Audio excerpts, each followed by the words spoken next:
Floor ছিল। আমাদের সরকার আসার পর সেই ছবি মুড়াকে টুরিস্টদের, পর্যটকদের উদ্দেশ্যে সেখানে উৎসর্গ করা হয়েছে। বর্তমানে সেখানে 60 কোটি টাকা ব্যয় করে নতুন করে ইনফ্রাস্ট্রাকচার আমরা তৈরি করছি, যা আগামী 1-1.5 বছরের মধ্যে আন্তর্জাতিক মানে সেটা আমরা পরিণত করব। কিছুদিনের মধ্যেই আমরা ছবি মুড়া নারিকেল কুচ নির্মহলে 50টা মোটরাইজড বোট আমরা জনগণের উদ্দেশ্যে উৎসর্গ করব। ঠিক তেমনি কসবা কালীবাড়ি, আমাদের ত্রিপুরা সুন্দরী মন্দির, মাননীয় মুখ্যমন্ত্রী গত 5-6 দিন আগে সেখানে রিভিউ মিটিং করেছেন প্রসাদ স্কিমে। সম্পূর্ণ কাজ সম্পূর্ণ হওয়ার পথে এবং আগামী জানুয়ারির মধ্যে সেটাকে আমরা জনগণের উদ্দেশ্যে উৎসর্গ করব।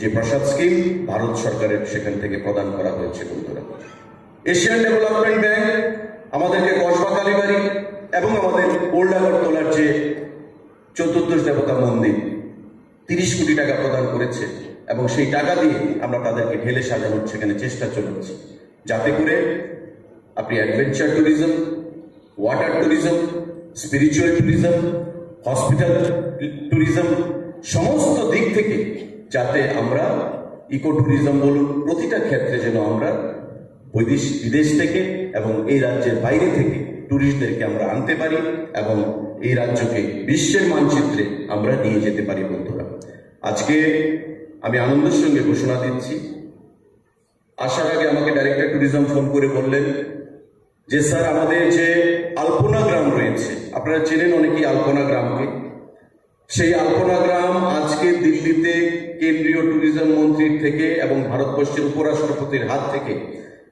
ভারতবর্ষের one of the best village Alpana গ্রামকে সেখানে প্রাইজ প্রদান করা হয়েছে।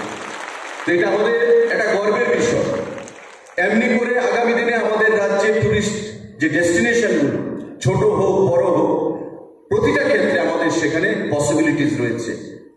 সেই জিনিসগুলোকে আমাদের তুলে ধরতে হবে, যাতে করে আমরা শুধু লাইভলিহুড নয়, মানুষকে আমোদ প্রমোদ করার ক্ষেত্রে নয়, যাতে একটা সাস্টেনেবল লাইভলিহুড আর্নিং এর একটা ব্যবস্থা ট্যুরিজমের মাধ্যমে আমরা করতে পারি।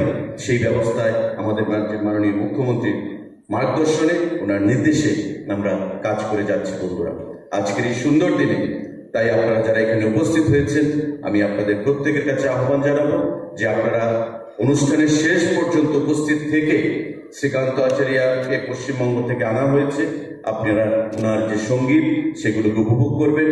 মাননীয় মুখ্যমন্ত্রী বক্তব্য রাখবেন, আমাদের যারা আনসান হিরোর বন্ধুরা রয়েছেন তাদেরকেও আমরা সম্বর্ধনা প্রদান করব এবং অনুষ্ঠান শেষ করে আপনারা আজকের এই